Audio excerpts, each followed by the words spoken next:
The rain hammered against the car windows like angry fists as Angela Foster gripped the steering wheel so tight her knuckles turned white. In the back seat, 14-year-old twins Zoe and Maya huddled together, their eyes wide with terror. They had been driving for 3 hours now, and they were completely lost. "We should have been there by now," Angela whispered, her voice shaking. She looked at the GPS on her phone, but the screen showed nothing but a spinning circle. No signal, no help, just darkness stretching endlessly in every direction. Lightning split the sky, and for a moment, Angela saw something that made her heart stop. Through the rain and fog, she could make out the twisted metal of a car crash up ahead. Steam rose from the wreckage, and she realized with horror that it had just happened. Someone was in trouble, and they were the only ones who could help. But as Angela slowed the car, she noticed something else. The license plate on the crashed car looked familiar. Too familiar. Her hands began to shake as a terrible thought crept into her mind. Could it be Miss Angela? Zoe's small voice came from the back seat. "What's wrong? Why are we stopping?" Angela's mouth went dry. After 20 years of searching, after 20 years of wondering about her past, had she finally found what she was looking for? Or was she about to discover something she wished she never knew?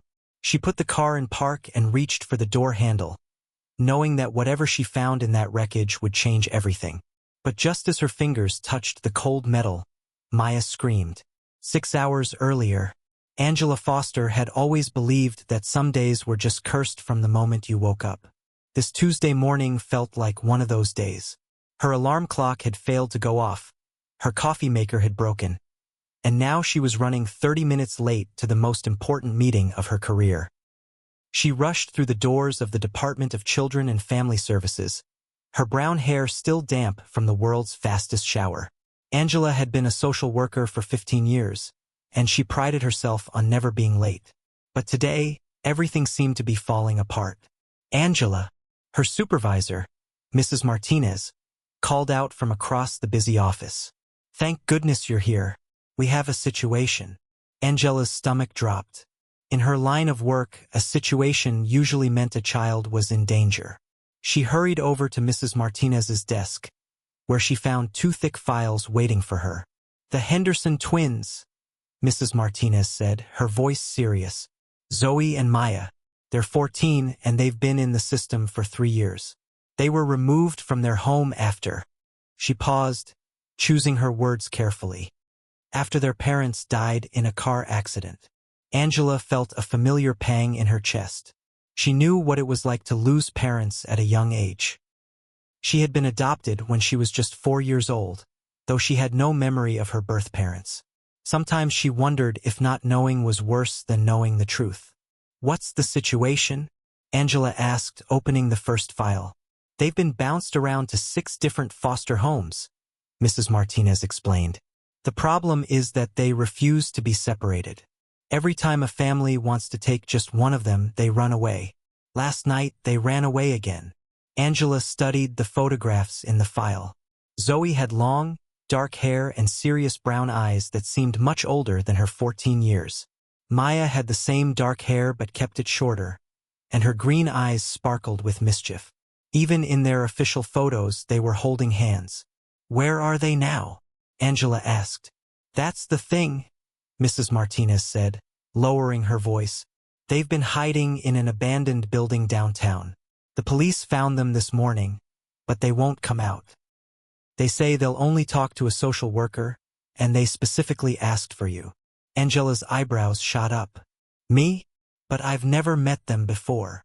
Apparently, they heard about you from other kids in the system.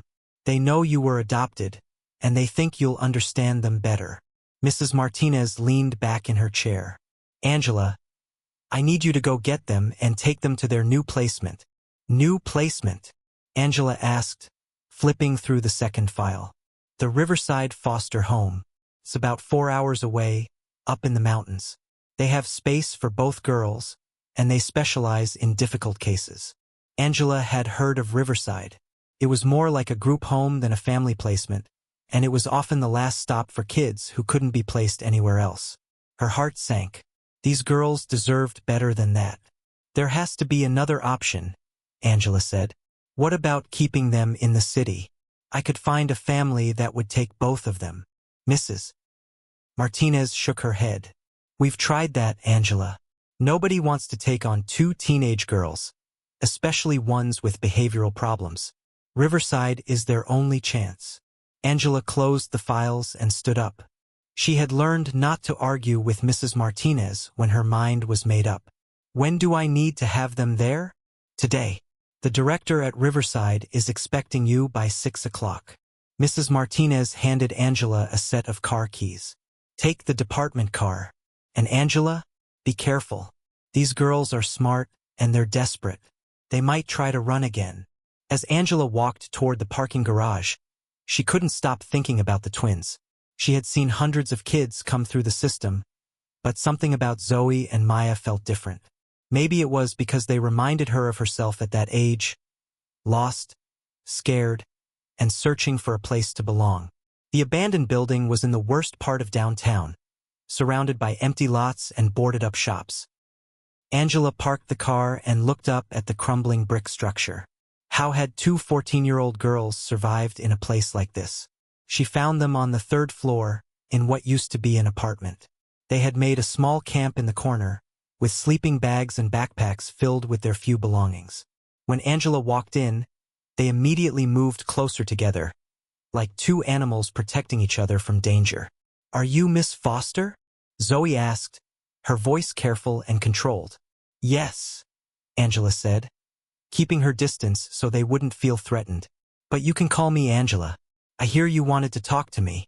Maya, who seemed to be the braver of the two, stepped forward. We know about you, she said. You were adopted when you were little.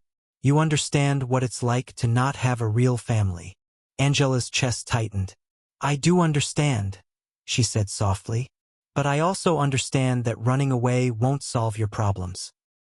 You need a safe place to live and you need to go to school. We don't want to go to Riverside, Zoe said, her voice breaking. We've heard about that place. They separate kids. They'll put us in different rooms, and we won't be able to protect each other. Protect each other from what?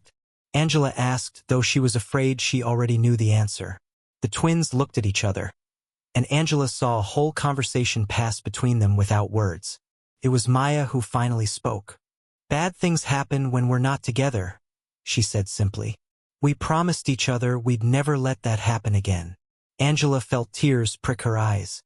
She had seen too many kids who had been hurt by the very people who were supposed to protect them. I understand, she said. But I need you to trust me. I'll talk to the people at Riverside. I'll make sure they know how important it is for you to stay together. You promise? Zoe asked. Angela looked at these two brave girls who had been through so much, and she made a promise she wasn't sure she could keep. I promise. The ride to Riverside started out peacefully. The twins sat in the back seat, quietly holding hands and watching the city disappear behind them. Angela had loaded their few belongings into the trunk, along with a bag of snacks and drinks for the long drive. But as they left the city limits and started climbing into the mountains, Angela began to feel uneasy. The sky was getting darker, and she could see storm clouds gathering on the horizon. The radio weather report confirmed her fears. A severe thunderstorm was heading their way. Maybe we should stop and wait for the storm to pass, she suggested. But when she looked at the clock, she realized they were already running behind schedule. If they stopped now, they wouldn't make it to Riverside before dark. It's okay, Maya said from the back seat. We're not afraid of storms. But Angela was afraid. She had always been terrified of driving in bad weather, ever since she was a child. She didn't know why.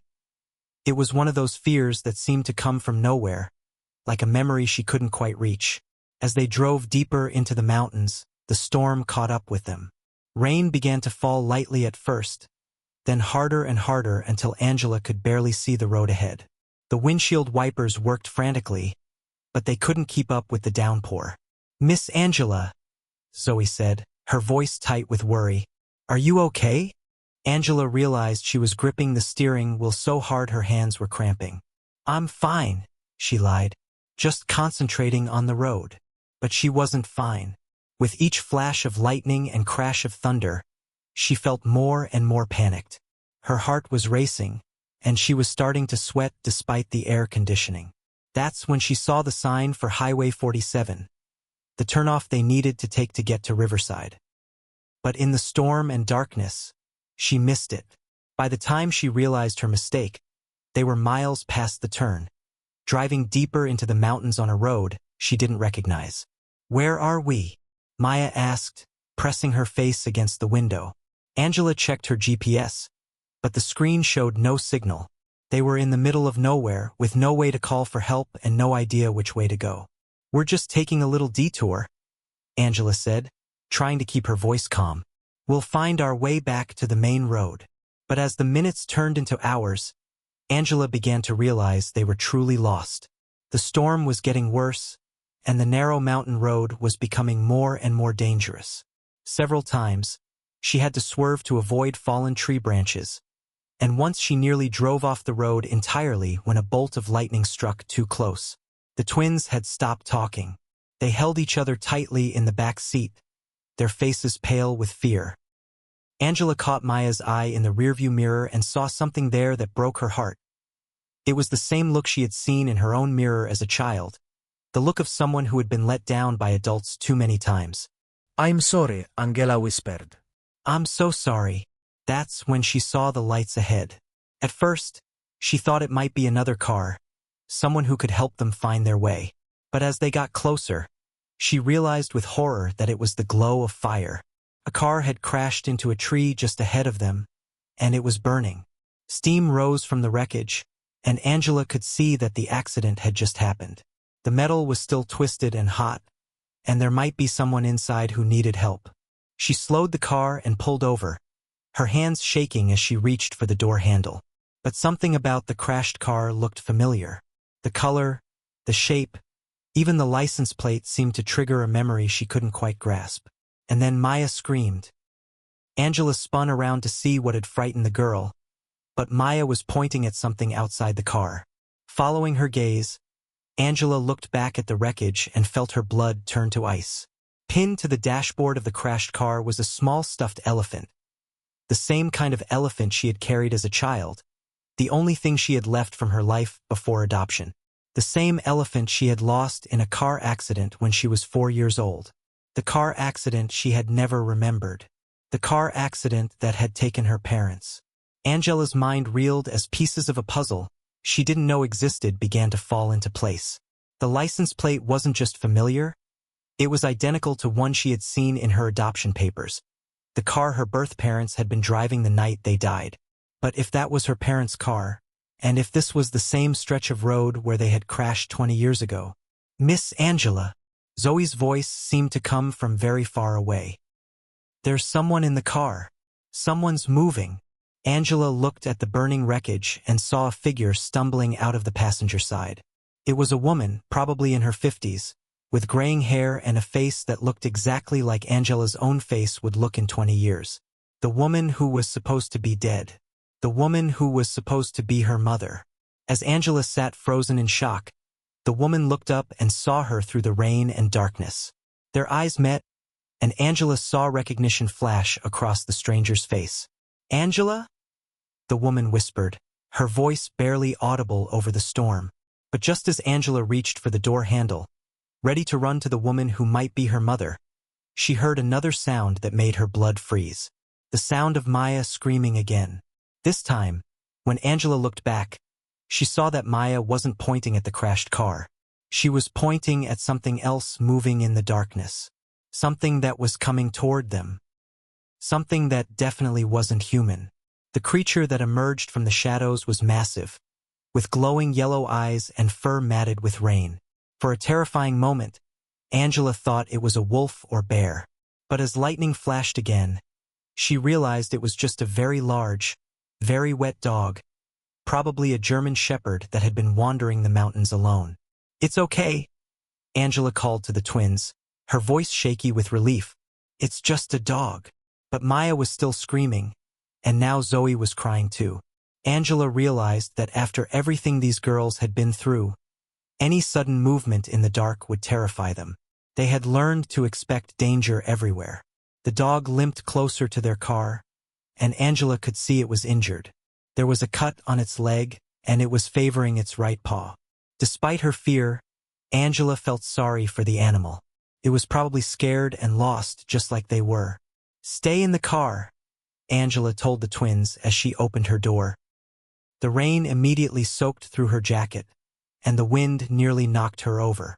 But she had to help the woman in the crashed car, the woman who looked exactly like her. As Angela stumbled through the mud toward the wreckage, her mind raced with questions. How could her mother be alive?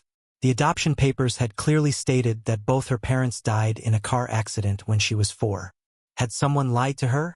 Had her whole life been built on a lie? The woman was sitting on the ground now, holding her head and looking dazed. Up close, Angela could see that she had a cut on her forehead and her clothes were torn. But she was definitely alive, and she was definitely staring at Angela like she was seeing a ghost. "Are you hurt?" Angela asked, kneeling down beside the woman. The woman's eyes filled with tears. "Angela," she whispered, "my God. You look just like I imagined you would. You're so beautiful." Angela's heart pounded. "Who are you? How do you know my name?" I'm. The woman paused, as if she was afraid to say the words. "I'm your mother. My name is Sarah. Sarah Mitchell." The world seemed to spin around Angela. "That's impossible. My mother died 20 years ago, right here on this road." Sarah shook her head, wincing with pain. "I didn't die, sweetheart. I was badly hurt, and I was in the hospital for months. But I didn't die." She reached out to touch Angela's face, but Angela pulled back. "Then why didn't you come for me? Why was I put up for adoption?" Sarah's face crumpled. "Because I had no memory. The accident gave me brain damage and I couldn't remember anything. Not my name, not my life, not even that I had a daughter. It took me 15 years to remember who I was. And by then," she trailed off, her voice breaking. "By then what?" Angela demanded, though part of her didn't want to know the answer. "By then I was told it was too late. The social worker said you had a new family, a good family. She said it would be cruel to disrupt your life by telling you the truth." Angela felt like she was drowning. What social worker? Her name was Martinez. She worked for the Department of Children and Family Services. Angela's blood turned to ice. Mrs. Martinez, her supervisor, the woman who had been giving her assignments for years, had known the truth about her parents all along. She had been lying to Angela's face every single day. "There's more," Sarah continued, her voice barely a whisper. "Your father. He didn't die in the accident either." Angela's legs gave out, and she sank to the ground. "What?" "He was thrown from the car. He was hurt badly, but he survived. He's been looking for you for 20 years. Angela, we both have. Then why are you here? Why now?" Sarah looked toward the dark forest. "Because we found out about the twins. We know you're taking them to Riverside, and we know what that place really is." Angela's stomach dropped. "What do you mean?" "Riverside isn't just a foster home, Angela. It's a place where kids disappear. The director, Mr. Blackwood, he's been selling children to people who hurt them. We've been trying to expose him for years." Angela's mind reeled. "That's impossible. Mrs. Martinez wouldn't send children to a place like that." Sarah grabbed Angela's hand. "Mrs. Martinez is working with him. She's been sending him kids who won't be missed, kids with no family, kids who've been in the system too long, kids like the twins." Angela looked back at the car where Zoe and Maya were waiting. They trusted her. They had specifically asked for her because they thought she would understand them, and she had been leading them straight into danger. "We have to get them out of here," Angela said, starting to stand. But Sarah grabbed her arm. "Wait, there's something else you need to know. The reason we're here tonight, the reason we crashed. We were being followed." "Followed by who?"